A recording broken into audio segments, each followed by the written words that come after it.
اسلامی شریعت نے ہم اور آپ کو یہ سبق پڑھایا ہے کہ ایمان جو ہوتا ہے نا، اس کے بڑے درجات ہوتے ہیں. ایمان کے بڑے درجات ہوتے ہیں.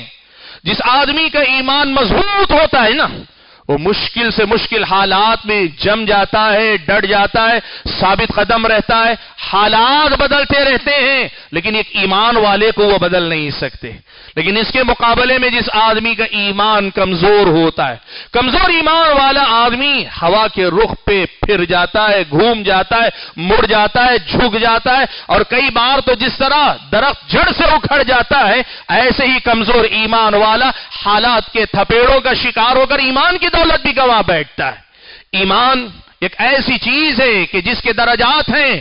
مضبوط ایمان ہوگا اور اعلیٰ درجے کا ایمان اگر ہوگا، مشکل سے مشکل حالات بھی آپ کو مجھ کو بدل نہیں پائیں گے. آپ دیکھیے پیارے نبی صلی اللہ علیہ وسلم نے جب مکہ کے اندر دعوت و تبلیغ کا کام کیا، شروع میں جو لوگ ایمان لائے نا، ان لوگوں کے پاس سوائے قربانی دینے کے اور کوئی راستہ نہیں تھا، پھر بھی وہ ایمان لائے.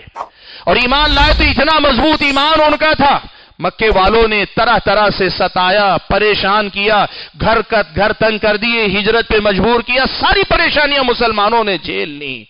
اللہ کے نبی صلی اللہ علیہ وسلم اور آپ کے صحابہ ایمان پر ثابت قدم ہیں. ابو سفیان اسلام نہیں قبول کیے تھے، ابتدا میں فتح مکہ سے پہلے اسلام نہیں قبول کیے تھے.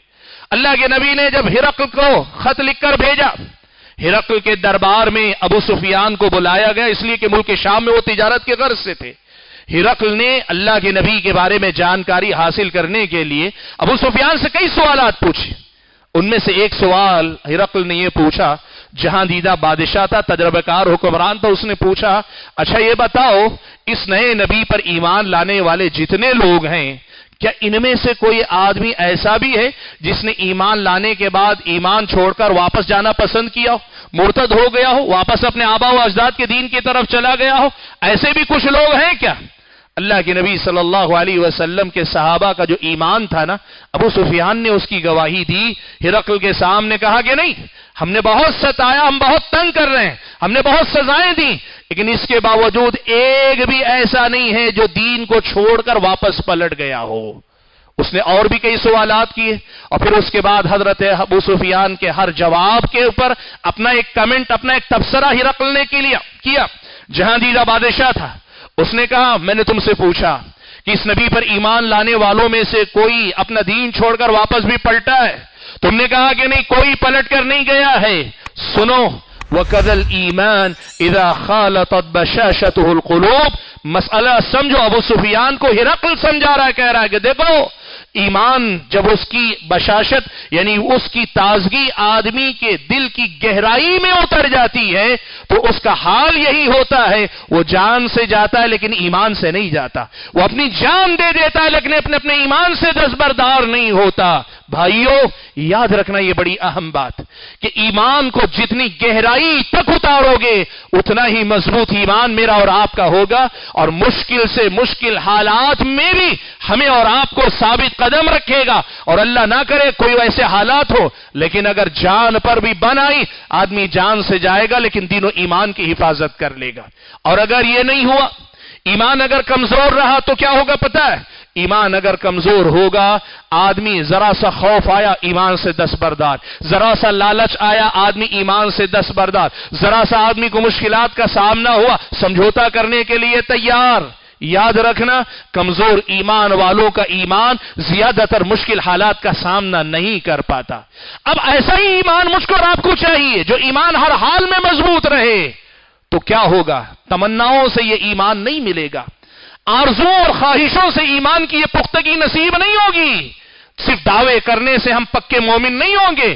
یہ ایمان یہ ایک سفر ہے، آدمی ایک دل سے تصدیق کر کے زبان سے اقرار کرنے کے بعد عملی زندگی میں جس قدر زیادہ تقوی کے تقاضوں کو پورا کرتا رہے گا، ایمان کی جڑیں اسی قدر زیادہ مضبوط سے مضبوط تر ہوتی جائیں گی. ایک ایک نیکی میرے اور آپ کے تقوی کو مضبوط کرے گی. ایک ایک گناہ سے بچنے کی کوشش کرنا یہ میرے اور آپ کے تقوی کو مضبوطی عطا کرے گی. اور اگر ہم نے وہی سرسری ایمان رکھا، اوپر سے ایمان رکھنے والے ہوئے، موٹی موٹی باتوں پر ایمان رکھنے والے ہو گئے، کچھ ظاہری باتوں کو ہم نے دین و ایمان کا نچوڑ خلاصہ سمجھ لیا، دین کی اس گہرائی میں اترنے کے لیے تیار نہیں ہوئے، تب یہ بھی بات یاد رکھ لینا، یہ ایمان ہر حال میں خطرے سے دوچار رہتا ہے۔ کوئی بھی لالچ کی بات آئی، آدمی دستبردار ہو جائے گا، کوئی بھی خوف کا معاملہ آئے گا، آدمی دستبردار ہو جائے گا۔ میرے اور آپ کی زندگی میں، بالخصوص ہمارے اور آپ کے ملک میں جو کچھ حالات ہو رہے ہیں اور دنیا میں جو کچھ ہو رہا ہے آپ جانتے ہیں، خاص طور پہ ہمارے اپنے ملک میں ابھی بات وقف بورڈ کی آئی، وقف بل میں ترمیمات کی بات آئی۔ اب ایسے حالات رفتہ رفتہ پیدا کیے جا رہے ہیں کہ پہلے مسلمانوں کی خاص جو املاک ہیں اس میں غیر مسلموں کو بھی داخل کیا جائے، پھر اس کے بعد یہ ہوگا حساب صاف شفاف نہیں ہے، مسجدوں کی مدد کرنا بند کریں گے، پھر کہیں گے مدرسے والے حساب صحیح نہیں رکھتے، ان کے مدرسوں کے معاملات کو بند کریں گے، پھر اس کے بعد یہ کہیں گے کہ ہم مسلمانوں کو ڈیولپمنٹ کی طرف لے کر جانا چاہتے ہیں، تو اس سے مساجد مدارس پہ خرچ کرنے کے بجائے دوسرے راستوں پہ خرچ کریں گے، آپ ہی کا پیسہ آپ ہی کے خلاف استعمال ہوگا اور آپ ہی کو یہ دھوکہ دیا جائے گا کہ آپ کے لیے بہتری کی جا رہی ہے۔ وقف بل کے نام پہ یہی سب کچھ ہو رہا ہے۔ یہ سب جو حالات ہوں گے نا، اتنا ہی نہیں، اس سے پہلے ہم نے مشکل حالات دیکھے، موب لنچنگ کے مسائل ہوئے، دوسرے سارے ہوئے، اور آپ جانتے ہیں ایسے حالات پیدا کیے جا رہے ہیں۔ پوش علاقوں میں مسلمان رہنا چاہتا ہے، نہیں دیں گے، آپ اگر مسلمان ہیں تجارت میں آپ کو کنارے لگایا جائے گا۔ یہ مشکل حالات لائے جا رہے ہیں، مشکل حالات یہاں اس ملک میں پیدا کیے جا رہے ہیں۔ یہ جو مشکل حالات آئیں گے نا، یہاں دو قسم کے لوگ ہوں گے، یاد رکھنا۔ ایک وہ ہوں گے حالات چاہے جتنے برے ہو جائیں وہ اپنے دین و ایمان میں ذرا برابر حرکت نہیں آنے دیں گے، جم جائیں گے، ڈٹے رہیں گے، سمجھوتا نہیں کریں گے۔ بلکہ یوں بھی ہو سکتا ہے لوگ جتنا ان کو دین و ایمان کے لیے چلنا مشکل بنائیں گے وہ اللہ تعالیٰ سے اتنے ہی قریب ہوتے جائیں گے۔ یہ کون ہوں گے؟ جن کا ایمان مضبوط ہے، جن کے اندر تقوی کی بنیادیں گہری ہیں، جن کے تقوی کی بنیادیں گہرائی تک اتری ہوئی ہیں، ایسے لوگ ہوں گے۔ اور اس کے مقابلے میں وہ لوگ جو ہواؤں کے رخ پہ بدلنے والے ہیں، وہ لوگ جو ایمان بس برائے نام رکھتے ہیں، بعید نہیں ہے یہ مشکل حالات ان کو دین سے بے دین کر دیں، مرتد کر دیں، یہ کہیں کہ نہیں اب ہندوستان کے اندر فلاں مسئلے پہ عمل کرنا مشکل۔ آج بھی دیکھو کتنے مسلمان دھڑلے سے کہتے ہیں نہیں ہندوستان میں سود سے بچنا مشکل ہے، اس لیے دھڑلے سے لیتے ہیں۔ دو باتوں میں فرق ہے نا۔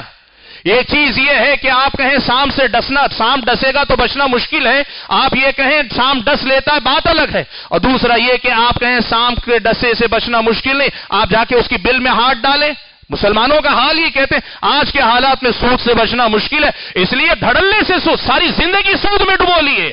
یہ کمزور ایمان کی علامت، یہ کمزور ایمان کی علامت۔ آج کے حالات میں ہندوستان کے اندر اسلام پہ جمے رہنا مشکل ہے، اس لیے اسلام اور کفر کا فرق بھول کر غیر مسلموں کی عیدوں میں بھی جا رہے ہیں، پوجا میں بھی شریک اور سب کچھ کیے جا رہے ہیں۔ بھائیو یہ کمزور ایمان والے، یہ کمزور ایمان کے حامل لوگ جب مشکل حالات کا سامنا کریں گے نا، سمجھوتے کریں گے، ایمان کی باتوں سے دستبردار ہوں گے، اسلامی شعائر سے دستبردار ہوں گے، اسلامی شعائر کو ترک کرنے میں جھجک نہیں محسوس کریں گے، دین پر ثابت قدم رہنے کے بجائے دین کے ایک ایک مسئلے کو چھوڑنے کے لیے عذر اور بہانے تلاش کریں گے۔ یہ سب کچھ ہوتا رہے گا، کیوں؟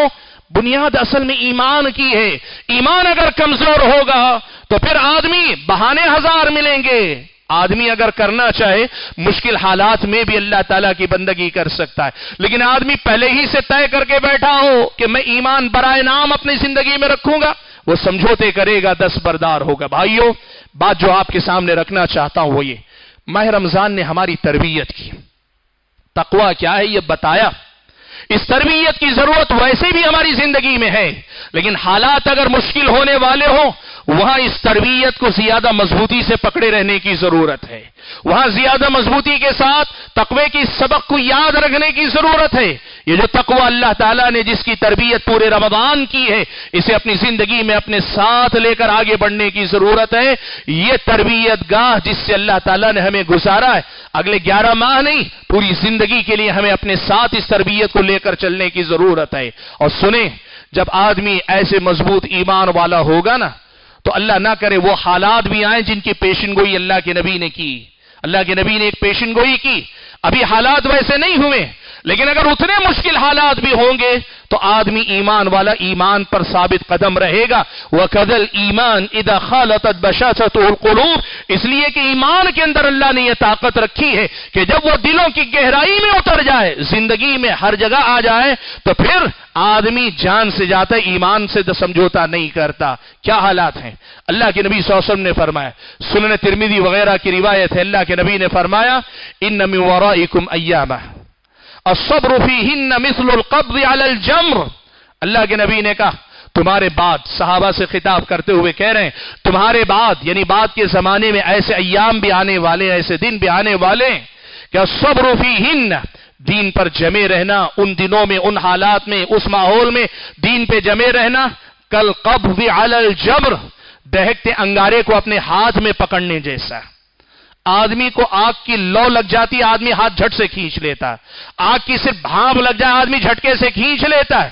اس کے مقابلے میں ہاتھ میں انگارہ دے دیا جائے تو آدمی بڑی مشکل سے برداشت کر پائے گا. لیکن کیا کوئی آدمی انگارے کو ہاتھ میں مضبوطی سے تھام سکتا ہے؟ جتنی مشقت، جتنا مشکل یہ کام ہے، اللہ کے نبی نے کہا دین پہ چلنا اس کے برابر یا اس سے زیادہ مشکل ہو جائے گا. ایسے ایام بھی آنے والے، یہ اللہ کے نبی کی پیشن گوئی، ایسے ایام بھی آنے والے ہیں.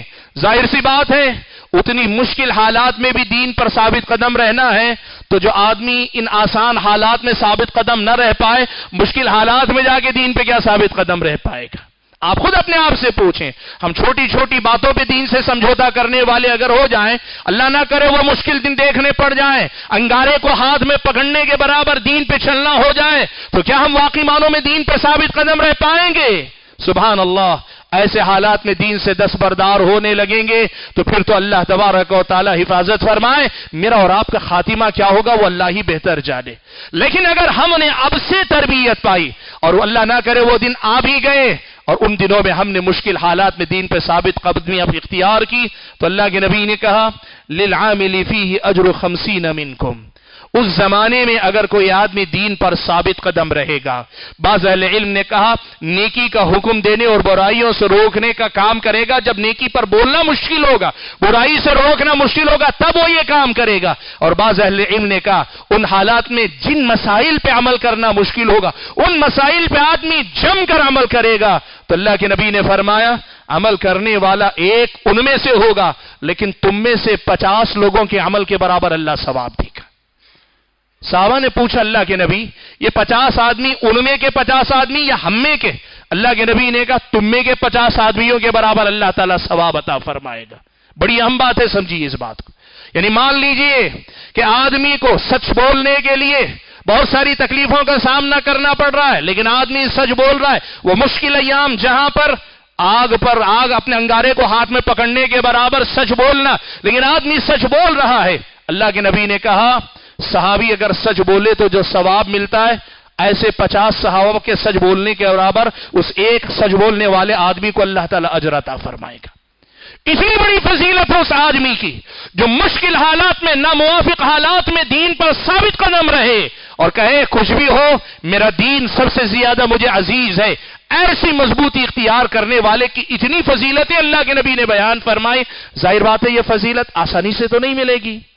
اس فضیلت کے حاصل کرنے کے لیے وہ اسی تیاری بھی چاہیے. اور وہ تیاری کیا ہے؟ آج کی چھوٹی مشکلات میں دین سے سمجھوتا مت کرو. وہ جو تقوی کی تربیت رمضان بھر حاصل کیے، زندگی بھر کا سبق اسے بنا لو، زندگی بھر کا سلیبس اسے بنا لو. اللہ کے فضل و کرم سے یہ رمضان نہ صرف یہ کہ متقی بنائے گا، بلکہ تقوی کی راہ میں ہم اور آپ کو ایک بہت بڑا مجاہد، بہت بڑا طاقتور پہلوان ہم اور آپ کو بنانے میں یہ تربیت ہمارے کام آئے گی. حاضرین گرامی قدر، بات کو میں اور زیادہ طول دینا نہیں چاہتا. پیغام یہ دینا چاہتا ہوں کہ ماہ رمضان نے ہماری اور آپ کی بڑی پیاری تربیت کی. ماہ رمضان نے واقعی معنوں میں ہمارے اور آپ کے اندر تقوی پیدا کیا. اب اس تقوی کی حفاظت کر لے جانا یہ میری اور آپ کی ذمہ داری ہے. اور ظاہر بات ہے یہ ایک امتحان ہے. ایسا نہیں کہ بہت آسان ہے، یہ امتحان ہے. کہ رمضان میں بھوکے رہنا آسان تھا، رات میں قیام کرنا آسان تھا، بہت سارا مال خرچ کرنا آسان تھا؟ جی شیطان کے دور رہنے کی وجہ سے نسبتاً آسان تھا، لیکن پوری طرح آسان نہیں تھا. وہاں بھی ہمیں کچھ محنت کرنی پڑی. زندگی میں بھی وہی سمجھو کہ محنت کرنی پڑے گی، مقابلہ کرنا پڑے گا. محنت اگر کرتے رہیں گے اللہ کے فضل و کرم سے رمضان کی یہ تربیت میرے اور آپ کے کام آئے گی. سال کے 11 مہینے، اور جب رمضان کے ساتھ 11 مہینے ایک سال ہم صحیح ہو جائیں گے، اگلا سال اس سال سے زیادہ بہتر ہم اور آپ بن جائیں گے. یہی پیغام دیتے ہوئے کہ رمضان کی تربیت کو نہ بھولیں، رمضان میں تقوی کا جو سبق پڑھایا گیا اسے یاد رکھیں. میں آج کے اس خطبے کو ختم کرتا ہوں. اللہ سے دعا کیجیے کہ اللہ تعالیٰ مجھے اور آپ سبھی حضرات اور خواتین کو جو کچھ ہم اور آپ کہتے اور سنتے ہیں، کہنے اور سننے سے زیادہ عمل کرنے کی توفیق عنایت فرمائے. اللہ تبارک و تعالی ہمیں تقوی کی فکر کرنے کی توفیق عنایت فرمائے. اللہ تبارک و تعالی ہماری حفاظت فرمائے، جان و مال عزت آبرو کی حفاظت فرمائے، دین و ایمان کی اللہ تعالی حفاظت فرمائے. اللہ تبارک و تعالی ہمارے اوقاف کی حفاظت فرمائے. دشمنوں کے شر سے اللہ تعالی مسلمانوں کی اور مسلمانوں کے املاک کی حفاظت فرمائے.